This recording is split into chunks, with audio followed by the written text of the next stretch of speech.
बिस्मिल्लाहिर्रहमानिर्रहीम। Dear students, हमारा जो लेक्चर चल रहा है लेजर्स का, उसमें आज हम लेजर की जो है ना वो दूसरी टाइप स्टडी करेंगे, और जो कि गैस लेजर है, कार्बन डाइऑक्साइड लेजर।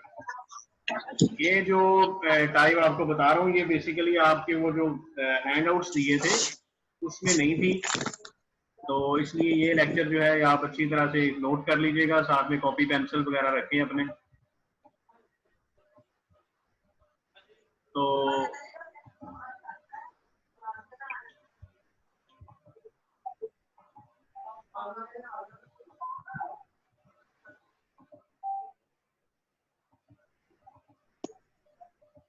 ओके भाई, तो ये हमारी कार्बन डाइऑक्साइड गैस लेजर है बेसिकली। तो ये सी और एक एटम जो है वो सी का और दो एटम जो है वो ऑक्सीजन के मिल के ये बेसिकली मॉलिक्यूल जो है ना वो बनाते हैं।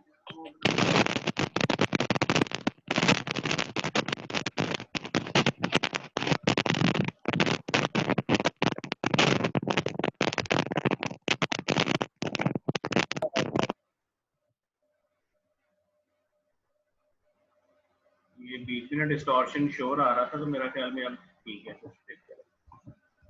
ओके, कार्बन डाइऑक्साइड लेजर है जिसमें जो है हमारे पास ये इसका एक एटम सी का कार्बन का और इसके साथ जो है वो दो ऑक्सीजन के साथ इसका बॉन्डेड ये मॉलिक्यूल बनता है। तो ये जो गैस लेजर है ये भी सबसे पहली गैस लेजर है। जिस तरह कल हमने रूबी पढ़ी थी वो सॉलिड स्टेट में पहली लेजर थी, और ये वाली जो है ये गैशियस फॉर्म में पहली लेजर है जो कि डिस्कवर की गई। तो सबसे पहले अगर आप देखें तो इसमें इंट्रोडक्शन, जैसे मैंने कल आपको बताया था बच्चों, ये बेहतर हो गया कि आज आपको इससे आइडिया भी मिल जाएगा कि कैसे आपने ये, अगर लॉन्ग क्वेश्चन आता है तो कैसे आपने टैकल करना है इसे। सबसे पहले ये इसका इंट्रोडक्शन का पैराग्राफ है। इंट्रोडक्शन में वही कुछ जो 10-12 चीजें थी। ये मॉलिक्यूलर गैस लेजर, इसमें जो आपके पास अचीव की जाएगी पॉपुलेशन इन्वर्जन वगैरह, एक्साइटेशन और डी एक्साइटेशन जो इसमें की जाएंगी, वो ट्रांजिशंस होगी वाइब्रेशनल और रोटेशनल एनर्जी लेवल्स के दरमियान में। सॉलिड में कैसे होती थी? सॉलिड में हमारे पास जब वैलेंस से कंडक्शन में, या आप कह लेंगे लोअर एनर्जी स्टेट से हायर एनर्जी स्टेट में इलेक्ट्रॉन मूव करता था, तो उस वक्त हम वो उसकी एक्साइटेशन से या पंपिंग से हमारे पास मिलती थी, क्योंकि वो था सॉलिड क्रिस्टल की फॉर्म में मटेरियल्स। अब ये गैस फॉर्म में है, तो गैस फॉर्म में जो हमारे पास जो लेजिंग एक्शन होगा वो वाला वाइब्रेशनल स्टेट्स के दरमियान में होगा। अब वाइब्रेशनल स्टेट्स क्या होती हैं? किसी भी मॉलिक्यूल की जब उसको एनर्जी मिलती है, जैसे CO2 अब गैस है, अब इसको एनर्जाइज करना है, तो एनर्जाइज करने के लिए हमें कोई और गैस भी चाहिए होगी जो कि एक्टिव गैस के तौर पर यूज होगी। वो आगे बढ़ेंगे कि कौन सी है। तो वो गैस इसको एक्साइट करेगी, इसको पंपिंग करवाएगी, और फिर इसकी डी एक्साइटेशन से लेजिंग एक्शन स्टार्ट होगा। तो करना है हमने ये काम कि CO2 जो है हमारा मॉलिक्यूल, उसको हमने उसकी वाइब्रेशनल जो या रोटेशनल लेवल है उनको चेंज करवाना है। इनकी डिटेल भी आगे आएगी। उसके बाद में इसकी कंस्ट्रक्शन काफी सिंपल है, और लेजर जो है ये कॉन्टिन्यूस वेव नेचर है। ठीक है बच्चों, ये दूसरी नहीं है, पल्स लेजर नहीं है, ये कॉन्टिन्यूस लेजर है। और ये गैस लेजर है, इसमें जो ट्रांजिशंस होंगी, जो ट्रांजिशन का मतलब होता है कि लेवल चेंज होंगे, वो वाइब्रेशनल और रोटेशनल लेवल्स होंगे कार्बन डाइऑक्साइड। ये पहली लेजर है जो कि इंडियन बॉर्न अमेरिकन है, पैदा इंडिया में हुआ है, लेकिन उसकी सारी एजुकेशन या सारा जो उसकी आगे है उसकी ग्रोथ है वो अमेरिका में हुई है। तो ये पिलाई है, CKN पिलाई, इसने फर्स्ट टाइम ये डिस्कवर की थी। और ये 4 लेवल लेजर है। ऑपरेटिंग इसकी जो वेवलेंथ है वो 2 है, एक दोनों ही IR में है, एक 10.6 माइक्रोमीटर में है, एक 9.6 में है। तो दोनों पे ही ये काम करती है।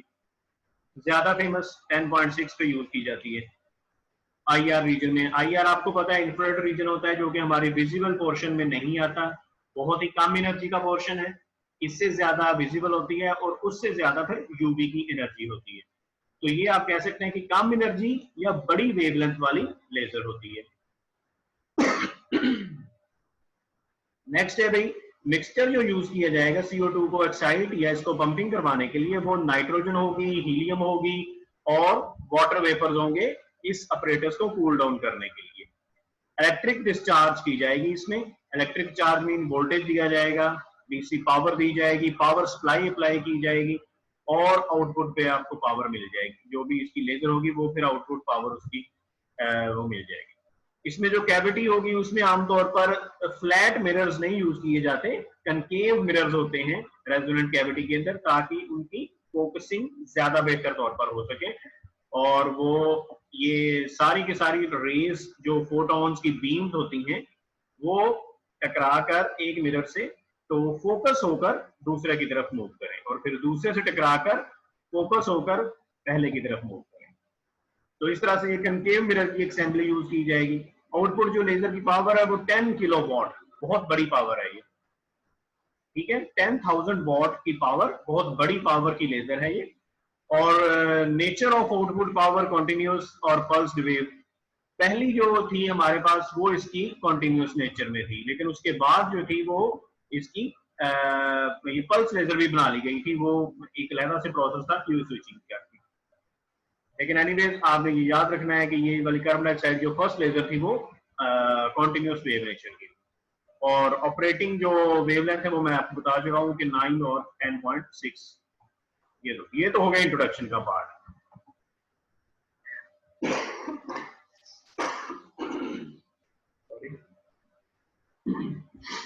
इंट्रोडक्शन के पार्ट के बाद जो है बच्चों हमारे पास नेक्स्ट है जो हम इसकी बात कर रहे हैं कि वाइब्रेशनल मोड्स होते हैं, जिसकी वजह से ट्रांजिशन होती है, लेवल चेंज होता है और लेवल चेंज होने से इसकी लेजिंग एक्शन स्टार्ट होता है। तो उसमें हमारे पास जो इसके वाइब्रेशनल मोड्स 3 हैं, सिमेट्रिक है, एसिमेट्रिक है और बेंडिंग है। Symmetric stretching mode, bending mode, asymmetric stretching mode. अब किसी भी मॉलिक्यूल में इस तरह से उनकी ये जो वाइब्रेशनल स्टेट्स होती हैं ये हम लोग ढूंढ सकते हैं। इसके लिए वैसे आप लोगों ने नाम सुना होगा, रामन स्पेक्ट्रोस्कोपी एक होती है, हमारे डिपार्टमेंट में मौजूद है। तो अगर बॉन्ड ये जो मॉड्स हैं इनकी आपने वाइब्रेशनल मॉड्स की स्टडी करनी है तो हम फिर रामन से ही करते हैं, और रामन जो स्पेक्ट्रोस्कोपी है वो भी इंडियन ही साइंटिस्ट की बनाई हुई है। एनीवेज बात दूसरी तरफ निकल गई। नेक्स्ट अभी सबसे पहले सिमेट्रिक स्ट्रेचिंग मोड क्या होती है, इसमें कार्बन डाइऑक्साइड के मॉलिक्यूल कैसे जो है ना वो वाइब्रेट करता है। ये देखें, एक कार्बन दो साइडों पे ऑक्सीजन के साथ बॉन्डेड है। अब इसमें होगा क्या कि in this mode carbon atoms are at rest, carbon जो है वो सेंटर में है, फिक्स है, जबकि जो इसके साइडों पे दो ऑक्सीजन एटम्स हैं वो कॉन्टिन्यूसली वाइब्रेट करते हैं। और वाइब्रेट भी किस तरह से करते हैं कि जो डायरेक्शन है, ये जो इसका एक्सिस है कार्बन में से गुजरने वाला, उसके अलोंग में दोनों ऑक्सीजन एटम वाइब्रेट करते हैं अलोंग द, ये आप बाद में पढ़ भी लीजिएगा, वो ये both oxygen atoms vibrate simultaneously according along the axis of molecule। तो ये एक्सिस है, ये लंबी लाइन जो है, इसके अलोंग में ही ये वाला भी और ये वाला भी दोनों वाइब्रेट करेंगे। तो इसको सिमेट्रिक बोलते हैं क्योंकि दोनों की मोशन, ऑक्सीजन के दोनों एटम्स की मोशन सिमिलर होती है। तो इस तरह से जो कार्बन डाइऑक्साइड का मॉलिक्यूल है वो अपना वाइब्रेशनल मोड चेंज कर रहा होता है। दूसरा मोड है इसका बेंडिंग मोड। बेंडिंग मोड में हमारे पास जो है वो ऑक्सीजन एटम और कार्बन एटम परपेंडिकुलरली करेंगे। यहाँ पे क्या था, पैरेलल में कर रहे थे ना इसके एक्सिस के, अब जो है ये परपेंडिकुलरली करेंगे। अब नेक्स्ट स्लाइड पे आ जाते हैं, मैग्नीफाई करता हूं मैं पहले इसको। ये अभी ये बेंडिंग मोड आ गया, इसमें हमारे पास ये कार्बन का और ये वाले ऑक्सीजन के। तो इसमें जो है हमारे पास ऑक्सीजन ये बेंडिंग मोड इसे बोलते हैं। इसमें कार्बन के बिल्कुल ये परपेंडिकुलर ऊपर या नीचे, यानी कि इकट्ठे ये ऊपर जाएंगे, इकट्ठे ये नीचे आएंगे, इस तरह से इनकी मोशन होगी यहाँ पर। इनकी मूवमेंट होगी, ये मोड चेंज होगा। तो ये वाला मोड ये भी साथ में हो रहा होता है जब भी हम इसको एनर्जाइज करते हैं कार्बन और ऑक्सीजन के मॉलिक्यूल को।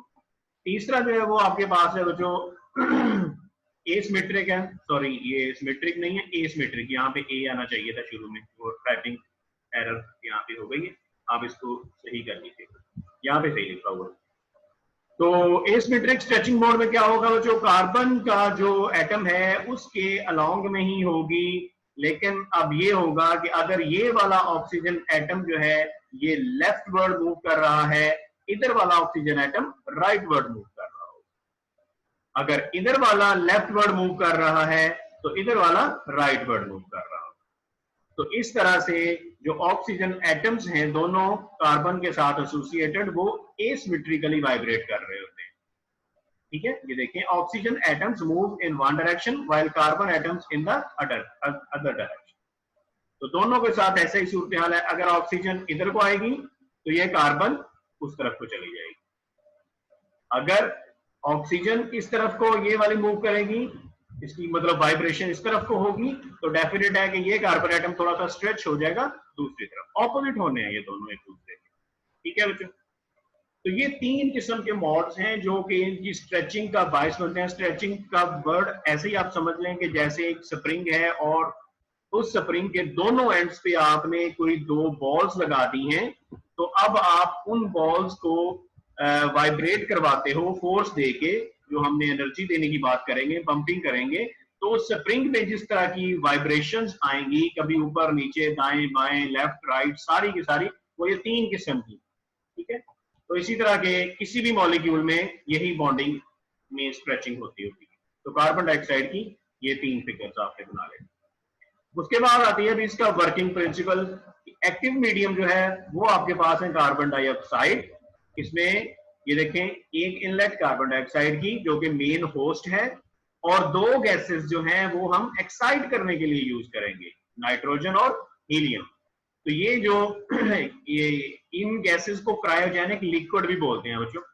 क्रायोजेनिक लिक्विड वो लिक्विड होते हैं जो कि किसी भी चीज को कूल डाउन करने के लिए हम इस्तेमाल करते हैं। इनका टेम्परेचर बहुत ही ज्यादा लो होता है। ठीक है, और ये आप समझ लें कि जिस तरह बर्फ है ना, आइस है, पानी की बनती है, इसी तरह ये गैसेस की स्टीम होती है किसी भी चीज को ठंडा करने के लिए। तो इन दो इनलेट्स में से इसको गुजारा जाएगा, ये होस्ट की जगह होगी कार्बन डाइऑक्साइड की। और नेक्स्ट आगे वो जो इसकी आपने कंस्ट्रक्शन बना देनी है। कंस्ट्रक्शन में ये डायग्राम आएगी कि ये दो, अब आपने जो ये जो मिरर्स बनाने हैं ये कनकेव बनाने हैं, याद रखिएगा, ऊपर बता चुका हूँ। एक पार्शली रिफ्लेक्टिंग है, एक फुली रिफ्लेक्टिंग है। ये आपके पास दरमियान में जो है ये वो वैक्यूम ट्यूब है जिसके अंदर हम ये मिक्सचर यूज करेंगे और उनकी एक खास रेशो होती है। और NaCl ब्रेवस्टर विंडो है। यहाँ पर ब्रेवस्टर विंडो का मतलब होता है कि जब लाइट जो है वो निकले तो ये पोलराइज उसको होने से बचाता है कि लाइट की पोलराइजेशन ना हो सके। नीचे आपने पावर सप्लाई दे देनी है, ठीक है, इधर से वैक्यूम कर देना है, और जब ये एक खास अमाउंट में इसके अंदर जमा हो जाएंगे फोटॉन्स, तो हम इसका शटर ओपन करेंगे और ये पार्शली रिफ्लेक्टिंग में से लेकर बाहर आ। तो इस तरह से प्रॉपर लेबलिंग करके आपने इसकी कंस्ट्रक्शन बता दी। कंस्ट्रक्शन में मजीद आप बताएंगे कि क्वार्ट्ज ट्यूब है ये जो ऊपर आपको नजर आ रही है, वैक्यूम ट्यूब क्वार्ट्ज की बनी हुई है, और इसमें 2.5 सेंटीमीटर का इसका डायमीटर है और 5 मीटर लॉन्ग। इससे आपको पता चल रहा होगा कि ये हीलियम वो जो गल पड़ी थी रूबी से, इसकी एक्टिव ये जो मीडियम है, जो लेंथ है एक्टिव मीडियम की, वो काफी बड़ी है। और ये जो डिस्चार्ज ट्यूब या वैक्यूम ट्यूब है ये गैसेस के कॉम्बिनेशन से भरी होती है और सूटेबल पार्शियल प्रेशर इनका रखा जाता है, यानी कि वैक्यूम का जो प्रेशर है वो एक मखसूस रखा जाता है, ना ज्यादा कम हो और ना ही बहुत ज्यादा। नेक्स्ट है बच्चों हमारे पास इसका कंस्ट्रक्शन तो हो गई। मजीद इसमें यह है कि डीसी पावर सप्लाई देनी है, ब्रेवस्टर विंडो लगानी है, laser light generated will be polarised. अगर पोलराइज उसको करना है तो ब्रेवस्टर विंडो हम लोग ओपन ऑन कर देंगे, अगर उसकी पोलराइजेशन खत्म करनी है तो ब्रेवस्टर विंडो हटा दी जाएगी। ब्रेवस्टर विंडो क्या होती है, बेसिकली एक शीशे की, एक आप समझ लें कि डोर है जिसमें से लाइट को पास होने देना है या नहीं होने देना, वो हमारे कंट्रोल में होता है। तो इसको ब्रेवस्टर विंडो बोलते हैं। NaCl क्रिस्टल की ये होती है बेसिकली। अच्छा, नेक्स्ट है बच्चों ऑपरेटिंग मैकेनिज्म। काम कैसे करता है? अब एक्साइटेशन होनी है इलेक्ट्रिक डिस्चार्ज के जरिए, ठीक है, जो पावर सप्लाई आपने लगा दी गई है। अब होगा क्या कि जो नाइट्रोजन का मॉलिक्यूल है ये जाके टकराएगा, ये देखें बल्कि इक्वेशन से ज्यादा क्लियर हो रहा है कि नाइट्रोजन मॉलिक्यूल N2 जो है यहाँ पर ये ग्राउंड स्टेट में है। इलेक्ट्रॉन आपने दिया, जो आपने पावर सप्लाई या इलेक्ट्रिक डिस्चार्ज दिया था, इलेक्ट्रॉन्स ने इसको हिट किया। CO2 का अभी जिक्र नहीं आया बच्चों, अभी सिर्फ और सिर्फ हम जो एक्साइट करवाने वाला है ना एक्टिव मीडियम, उसकी बात कर रहे हैं। लेजिंग बाद में आएगा। तो इलेक्ट्रॉन, एक्साइटेड इलेक्ट्रॉन था, इसने जो ग्राउंड स्टेट में नाइट्रोजन है उसको हिट किया। हिट करने के बाद क्या हो गया? नाइट्रोजन ने ये एनर्जी ले ली और वो हो गया एक्साइटेड। ये स्टार जो है या स्टेरिक जो है ये एक्साइटेड स्टेट को शो करता है और इलेक्ट्रॉन वापस अपनी ग्राउंड स्टेट में आ गए। तो यहाँ पे ये इनकी डेरिवेशन, थोड़ी सी एक्सप्लेनेशन भी दी गई है। यहाँ पर आप इसे मजीद क्लियर देख सकते हैं। नाइट्रोजन, इसको जब यहाँ पर जो इसका इलेक्ट्रॉन है, सॉरी नाइट्रोजन का मॉलिक्यूल है N2, यहां से इसको इलेक्ट्रॉन एनर्जी देगा, N2 एक्साइटेड स्टेट में जाएगा, N2 स्टार बन जाएगा। N2 स्टार की एनर्जी एग्जैक्टली वही है जो कि कार्बन डाइऑक्साइड मॉलिक्यूल की E5 में एनर्जी, ठीक है। दोनों की एनर्जी तकरीबन बराबर है। जब दोनों की एनर्जी बराबर हो जाएगी तो ये आपको पता है एनर्जी ट्रांसफर थ्रू कोलिजन होती है, कोलिजन ऑफ सेकंड काइंड जिसे बोलते हैं। तो ये वाली जो नाइट्रोजन की एनर्जी थी ये ट्रांसफर किसमें कर देगा बच्चों? Carbon dioxide. तो जो नाइट्रोजन है वो जब एनर्जी ट्रांसफर कर देगा तो वापस अपनी नॉर्मल ग्राउंड स्टेट में आ जाएगा। अब यहां पर एक्साइटेड स्टेट में जो है कार्बन डाइऑक्साइड मौजूद। इसको आप ऐसे भी समझ सकते हैं कि यहां पर जब नाइट्रोजन का मॉलिक्यूल पहुंच जाएगा तो ये वाली एनर्जी एग्जैक्टली क्योंकि इसके E5 के बराबर है, तो ये जो एनर्जी है ये ट्रांसफर करेगा यहां पर जो लोअर स्टेट में कार्बन डाइऑक्साइड है, क्योंकि ये कितनी एनर्जी नाइट्रोजन इसे देगा जितना ये वाला डिफरेंस है। तो आपको पता है बोहर के मॉडल के मुताबिक अगर एग्जैक्टली उतनी एनर्जी मिल जाए तो वो अपना लेवल चेंज कर देते हैं। इस तरह से भी आप समझ सकते हैं। तो एक्सप्लेन करना है जिस तरह से मर्जी कर लें, पर्पस क्लियर होना चाहिए कि यहाँ पर जो नाइट्रोजन का मॉलिक्यूल है एक्साइटेड स्टेट में उसने अपनी एनर्जी देनी है और खुद डी एक्साइट हो जाए और यहाँ पर कार्बन डाइऑक्साइड का मॉलिक्यूल पहुंच जाएगा। अब यहाँ पर बच्चों इसके जो ये सब स्टेट्स हैं, सब लेवल्स हैं, ये इन्वॉल्व होंगे। दो हैं, E5 से या तो E4 में जा सकता है, E5 से या फिर E3 में आ सकता है। अगर तो E5 से E4 में आएगा तो 10.6 माइक्रोमीटर की लेजर निकलेगी। अगर E5 से E3 में आता है तो 9.6 की निकलेगी। उसके बाद आपको पता है ये नीचे आएगा तो यहाँ से ये नो रेडिएशंस, और उसके बाद ये नीचे ये फास्ट डिके होता है, फोनॉन्स वगैरह निकलते हैं। क्योंकि ये 4 लेवल लेजर है इसलिए इसमें आपने ऐसे ही फोनॉन और फोटोन दोनों को बताना है कि फोटोन कब निकलेगा और फोनॉन कब निकलेगा। ठीक है, जो ये मेन डायग्राम बहुत ही अच्छी तरह से आपने इसको नीट करके बनाना है। ऑलमोस्ट E5 की जो एनर्जी है वो 0.3 इलेक्ट्रॉन वोल्ट के पास होती है। तो ये वाला नाइट्रोजन और कार्बन डाइऑक्साइड की आपस में इस तरह से उनकी ये होगी, ट्रांजिशंस होंगी और एनर्जी का चेंज होगा। ये फिर वापस उसी को इनको शो किया गया कि जब नाइट्रोजन एक्साइटेड स्टेट में हो जाएगी तो कार्बन डाइऑक्साइड ग्राउंड स्टेट में थी, ये अपनी एनर्जी इसको ट्रांसफर करेगा, कार्बन डाइऑक्साइड एक्साइटेड स्टेट में चली जाएगी और जो है नाइट्रोजन वापस अपनी ग्राउंड स्टेट में आ जाएगा। ठीक है, नेक्स्ट आगे जो इसकी स्लाइड है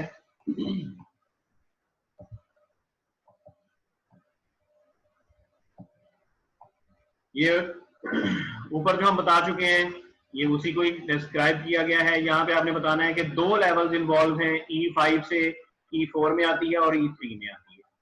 ठीक है बच्चों, E5 से जब E4 में आएगी तो लेजर बीम जो प्रोड्यूस होगी 10.6 की है, E5 से E3 में, ये स्टेट्स हैं बच्चों, ठीक है, लेवल्स नहीं है, ये स्टेट्स हैं। E3 या E4 या E5 वगैरह ये स्टेट्स हैं जो कि एक्साइटेड स्टेट के साथ एसोसिएट होती है।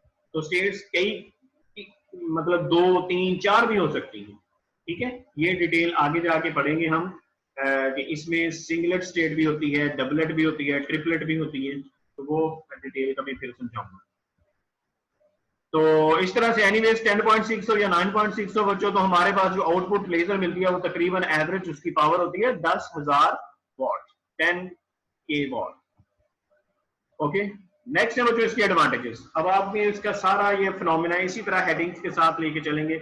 एडवांटेजेस में बता दें आप इसके कि ये कॉन्टिन्यूस है, सिंपल और चीप है, इसको कंस्ट्रक्ट करना मुश्किल नहीं है, हाई एफिशिएंसी है, क्योंकि ये भी गैस लेजर है, हीलियम नियॉन भी गैस, लेकिन हीलियम नियॉन की निस्बत इसकी एफिशिएंसी ज्यादा है, एनर्जी इसकी क्योंकि उससे ज्यादा है, और इंटेंसिटी सॉरी इसकी उसकी उससे ज्यादा है, क्योंकि ये देखें ना पावर इसकी 10 किलोवाट है, पावर इससे बहुत ज्यादा है, हाई आउटपुट पावर है। और दूसरा जो है इसका एडवांटेज ये भी है कि इसकी लेंथ ज्यादा है, जो गैस ट्यूब है या डिस्चार्ज ट्यूब थी उसकी लेंथ 5 मीटर तक, तो इसलिए हम ज्यादा देर तक और ज्यादा जो है ना वो उसको आउटपुट पावर ले सकते हैं ज्यादा देर के लिए, और है भी कॉन्टिन्यूस।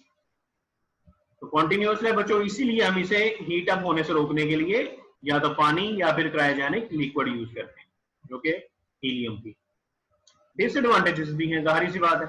डिसएडवांटेजेस इसका सबसे पहले तो यह है कि कंटेमिनेशन होती है, ऑक्सीजन जहां पे भी आएगी वहां पे रस्टिंग का, जंग लगने का ये तो लाजमी आएगा। दूसरा ये है कि कार्बन है, और कार्बन जब ऑक्सीजन के साथ मिलेगी तो जरूरी नहीं है कि कार्बन डाइऑक्साइड ही बने, कार्बन मोनो भी बन सकती है, जो कि ह्यूमन हेल्थ के लिए बहुत ही ज्यादा डेंजरस है, टॉक्सिक है। नेक्स्ट है जो इसमें जो टेम्परेचर होगा वो बहुत ज्यादा अहम किरदार अदा करता है, क्योंकि ये हाई पावर कंटिन्यूस है, तो टेम्परेचर को कूल डाउन बार बार करना पड़ता है। अगर चिल्लर कहीं खराब हो जाए तो ये फट भी सकती है, और इसके वैसे ऐसे रिपोर्ट भी हुए हैं काफी धमाके लैब में। कोरोजन बता चुका हूं पहले ही। और नेक्स्ट है कि एक्सीडेंटल एक्सपोजर, हाँ, क्योंकि ये इंफ्रारेड रीजन में नजर नहीं आती, इसलिए डायरेक्ट आंख में चली जाए तो ये नुकसान पहुंचाएगी, ये गॉगल्स लगा के ही इसको यूज किया जाता है। नेक्स्ट है जो एप्लीकेशन, एप्लीकेशन जो है वो क्योंकि हाई पावर लेजर है तो वेल्डिंग, कटिंग, ड्रिलिंग, सोल्डरिंग वगैरह में यूज की जाएगी। तो लो एटमॉस्फेरिक अटेन्युएशन है ये, क्योंकि आईआर में है, तो आईआर में होने की वजह से एयर कम्युनिकेशन के लिए ये सबसे अच्छी माइक्रोफोन जो है ये, सॉरी माइक्रोमीटर में है ये वेवलेंथ, तो ये वाली जो लेजर है ये कम्युनिकेशन के लिए भी यूज की जाती है, लेकिन शॉर्ट रेंज होगी, लंबी रेंज के लिए रेडियो वेव्स होती है। उसके बाद रिमोट सेंसिंग, रिमोट सेंसिंग में यूज हो सकती है। रिमोट सेंसिंग का वो मतलब रिबोटिक्स में कह लें आप, या आर्टिफिशियल इंटेलिजेंस में कह लें आप, वहां पे यूज हो सकती है। Treatment of liver and lung diseases, ऐसे ही जो बॉडी के पार्ट्स हैं जो कि ज्यादा वो नहीं है, हार्ड नहीं है, बोन्स नहीं है, तो वहां पे इनकी ट्रीटमेंट के लिए यूज किया जा सकता है, हाईलाइट करने के लिए यूज किया जा सकता है। मोस्टली न्यूरोसर्जी यहाँ पे भी जरूरत पड़ती है, तो उनकी वहां पे इसको यूज किया जाएगा, न्यूरोलॉजी में, बैकबोन में, यहाँ पे भी न्यूरॉन का होगा। और दूसरा जो है आखिरी जो है वो इसका है कि ब्लडलेस ऑपरेशंस में हम लोग इसकी ट्रीटमेंट के लिए यूज करते हैं, और ऑपरेशन भी करना है कि आपका वो वहां पे खतरा है कि ब्लड का एक ड्रॉप भी नहीं बाहर आना चाहिए, तो वहां पे हम CO2 लेजर को यूज किया जाएगा। तो ये था बच्चों इसकी सारी जो है ना वो आर्टिकल की कंप्लीशन हुई यहाँ तक। तो नेक्स्ट आपने जो भी आर्टिकल लिखना है वो ऐसे ही आपने इसको लेके चलना है, डायग्राम देख लें, इंट्रोडक्शन, हर चीज हर पार्ट ऐसे ही आपका क्लियर होना चाहिए, ठीक है। तो ये आपकी कार्बन डाइऑक्साइड लेजर, दूसरी जो कि गैस लेजर थी, IR थी, यहाँ तक ये कंप्लीट हुआ। Thank you very much, thank you for your listening, for your patience.